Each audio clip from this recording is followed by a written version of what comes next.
and welcome back to my channel. If you're new, hi, my name is Melleny. If you'd like to get to know me a little bit better, all my social media links are linked down below in the description bar, so be sure to check that out. If you're interested in seeing what I'm currently up to, you'll also get to see a shit ton of Barney these days because honestly, he's a little supermodel and I appreciate him. But today, without further ado, I wanted to talk about all the books which have been on my TBR for what seems like forever. What I've done is I've gone from all the way here until just after H to just try and see which books I have been meaning to read for a very long time. I don't really have like specific dates in mind for these. It's just things that I've been meaning to read for what seems like forever and I just can't seem to get to them. So I'm hoping that this video and the prompt, the TBR veteran prompt on the wheel, will help me get through some of these titles. Once I have read all 10 of these books, I will then continue and go through the rest of my shelves 10 books at a time to talk about other books which have been on my TBR for way too long. And I think that this is such a great method to ensure that you're reading one of those older books, whether they be backlists or books that have just been there for what seems like forever, and that way you can also get to the new ones at the same time. Without further ado, let's talk about the books which have been shamefully on my TBR for what seems like forever. First book that I have here is Too Close to Breathe by Olivia Kiernan, and this book just sounded so cool when I originally requested it from Jonathan Ball. It says, "Too soon to see. Polished, professional, perfect, dead. Respected scientist Dr. Eleanor Costello is found hanged in her home, the scene the very picture of a suicide. Too late to hide. DCS Frankie Sheehan is handed the case and almost immediately spots foul play. Frankie, a trained profiler, is seeking a murderer with a talent for death. Too close to breathe. As Frankie strives to paint a picture of the killer and their victim, she starts to sense that they are part of a larger, darker canvas on which the lines between the two blur. Honestly, this book is so thin that I don't know how I haven't read this yet, and it's a crime, it's a thriller, and I love these kinds of books. But I always seem to leave them for a little too long and then I forget about which ones I have. So when it comes to Thrilltober, I'm always like, what should I read? What should I read? And then I pick the new stuff. But I really do need to get to it, so hopefully this video will provide me the opportunity to get to this. It is so short. It is not even. Maybe it is. It is literally just over 300 pages. The next book that I have here is All Rights Reserved by Gregory Scott Katsolis. The moment she turns 15, Speth must pay for every word she speaks. She's been raised to know the consequences of falling into debt and can't begin to imagine the pain of having her eyes shut for speaking words that she's unable to afford. When Speth's friend Beecher commits suicide rather than work off his family's crippling debt, she can't express her shock and dismay.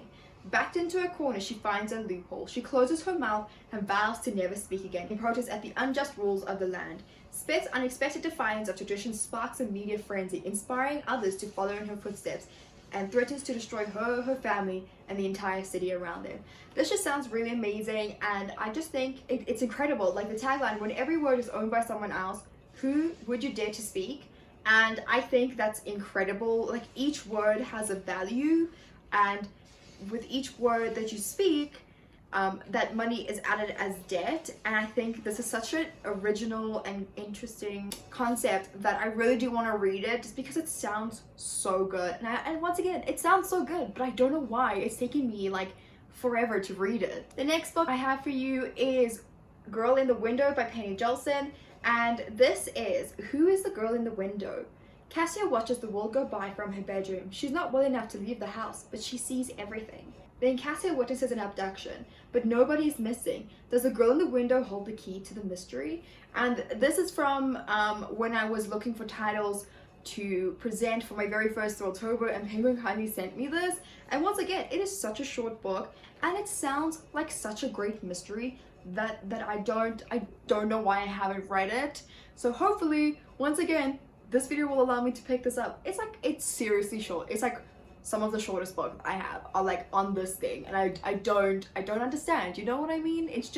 It's so confusing. The next book that I have is The Hazelwood by Melissa Albert. I've had this on my TBR since it's come out, and I've been meaning to read it because it sounds like something just up my alley. Like, if it was a person, I would be interested, okay? It's still a book and I'm still interested, but let me tell you what it's about if you do not know. Alice has spent most of her life on the road, always one step ahead of the strange bad luck biting at her heels. But when Alice's grandmother, the reclusive author of a book of pitch dark fairy tales, dies alone on her isolated estate, the Hazelwood, Alice discovers how bad her luck can really get. Her own mother is stolen away by a figure who claims to come from the supernatural world where the fairy tales are set. Alice's only clue is the message left behind. Stay away from the Hazelwood. To rescue her mother, Alice must venture first to the Hazelwood, then into a world where her grandmother's tales began. This just sounds incredible, and I recently got an advanced listener's copy, although it's not really advanced anymore since the book is out, for The Nights something. I'll pop the cover here, which is the sequel to this book. Originally this was marketed only as a standalone, and I think for some reason the author found a way to write a duology. So I'm really intrigued to see how this one goes and how the sequel continues the story. It just sounds so good. It sounds dark, it sounds creepy, and I've heard amazing things about the author's writing and about the book. It's just, why haven't I picked it up yet? You know? I think with this one, it was a case of there was a lot of hype. Talking about books whose hype has totally freaked me out, it's The Three Dark Crowns by Kendara Blake that's next on my TBR for this video, or like the, you know what I mean. And if you don't know what this book is about, I'm going to tell you. In every generation on the island of Fenburn, a set of triplets is born, 3 queens, all equal heirs to the crown, all possessed of, I don't know how to actually say that word, coveted magic. Maribella, fierce elemental, can spark hungry flames with a click of a finger.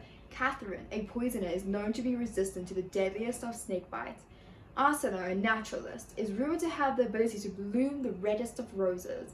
But becoming the queen crowned is not just a matter of royal birth. These 3 sisters must fight to the death for their throne. And on the night they turn 16, the battle begins. Only one queen can inherit the crown. Whose side are you on? I know my friend Abby is on the side of Arsena, and honestly, I'm so intrigued to jump into this. I've been meaning to, and now that I have all 3 of the first 3 books, like the first 3, I'm so excited to jump into it. But like the hype, man, the hype. What happens if it's not as good as what everyone says it is, and I end up not enjoying it? And that's what's freaking me out the most, because I really want to enjoy it. I feel like this is something that is, once again, right up my alley.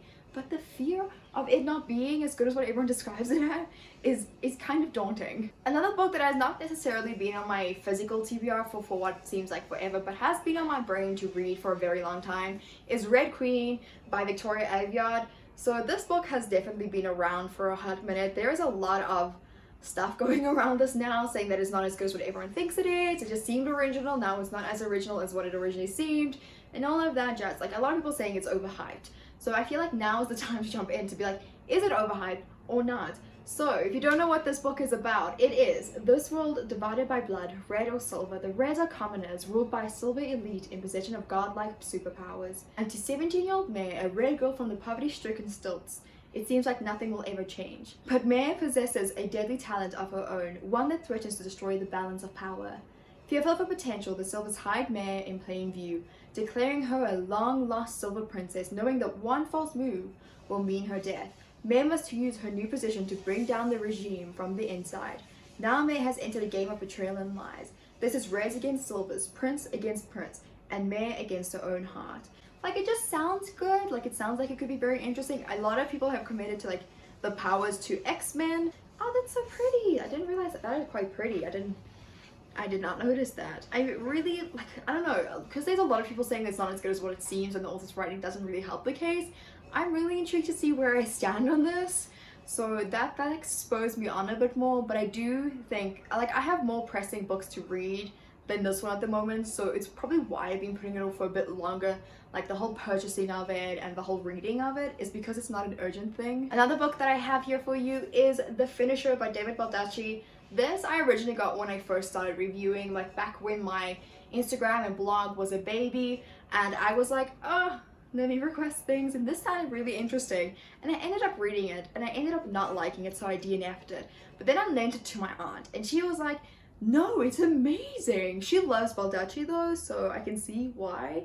But I was like, okay, maybe I was a little hasty in my judgment, so I will reread it. And I still haven't had the chance to reread it. And I think it's now a concluded series of 4 or 5 books, I'm not entirely sure. It says here, enter a village imprisoned by its fear of the unknown, where curiosity is discouraged and no one has ever left or wanted to until now. Then a mysterious bequest turns one teenage girl's life upside down. A curious map and a ring which connects Vega to another time led her to discover an unknown world beyond the perimeter walls. A world filled with possibilities and creatures beyond her imagining. But before Vega can experience it, she'll be forced to fight for her freedom, and unraveling the truth of what exists beyond the confines of her village may cost Vega her life. A thrilling teen fantasy adventure from a #1 best-selling author. So I had read this book pretty much up until Vega had left the confines of her village, or she was deciding on doing that, I think.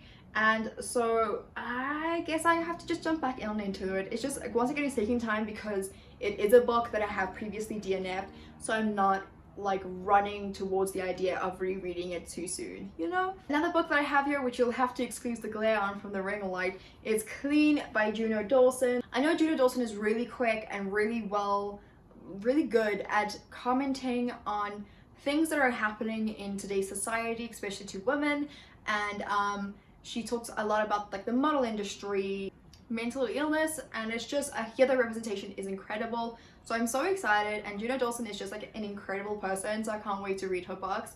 And the synopsis for this is, I can feel it swimming through my veins like glitter. It's liquid gold.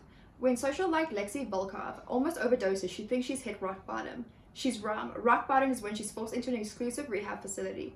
From there, the only way is up for Lexi and her fellow inmates, including the mysterious Brady. As she faces her demons, Lexi realizes love is the most powerful drug of all. It's a dirty business getting clean. So I'm really excited for this. Like I said, it's been on my TBR for a minute, and I really want to get to it because I think all of Juno Dawson's books hold a lot of weight and a lot of like really important subject matters which should be read and like really consumed and understood. So I really can't wait for this. I've been meaning to read this forever, and I mean, this cover is just like, the fact that it's just this shiny like bronzy color is amazing. The next book that I'm about to show you should not really be much of a surprise if you follow me on Instagram, or I don't know if I mentioned it in a previous video either, but it is Caraval by Stephanie Garber. I have been collecting these UK trades since the book originally came out, way back when. I mean, it's been a minute, and I should have read this by now, but I haven't. This is another book where I think the hype is really intense, and I'm scared that if I don't like it, I'm going to be really upset because I've invested a lot of money into the series, buying the pop-up cases for the B case. So I'm very nervous. I know there are a lot of die-hard fans for the series, and I definitely want to join them rather than the people who did not like it as much.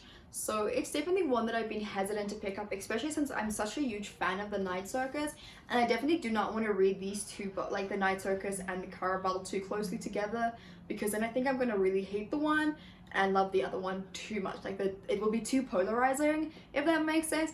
If you have read Caraval, please let me know what you think. Like give me your in-depth thoughts. Tell me about like the writing, the characters, or something.